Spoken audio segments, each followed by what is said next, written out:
Hi అండి అందరికీ. ఇవాళ నా రెసిపీ వచ్చేసి చింత చిగురు పప్పు. ఇది చింత చిగురు ఈ వర్షాకాలం వచ్చేసిందండి, దొరకదండి. ఒకసారి కొనుక్కొని తినేయండి. చింత చిగురు పప్పు మస్తు కాస్ట్ ఉంది అందుట్లో.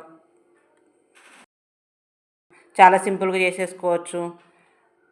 చింత చిగురు ఏం లేదండి, మంచిగా చిన్న చిన్న చిదిపేసుకొని పప్పులో వేసేసుకొని చేసేసుకోవచ్చు. బాగుంటుంది టేస్ట్. అన్ని రకాల పప్పులకెళ్ళి ఇది బాగుంటుంది. నాకు ఇష్టమైన పప్పు ఇది. సీజన్ పోతే మళ్ళీ దొరకదు. సింపుల్గా ఏంది, పప్పులో వేసేసుకొని చింతచిగురు ఉడికాక చింతచిగురు వేసేసుకొని తాలింపు వేసేసుకోవడమే సింపుల్గా. ఇది చేసుకొని ఒకసారి తినండి. నా ఛానల్లో చూడాలి అంటే డిస్క్రిప్షన్స్కి వెళ్ళి లింక్ ఓపెన్ చేసి చూడండి. అంతే. నా ఛానల్ సబ్స్క్రైబ్ చేసుకోండి. టేస్ట్ ఎలాగుందో చెప్పండి.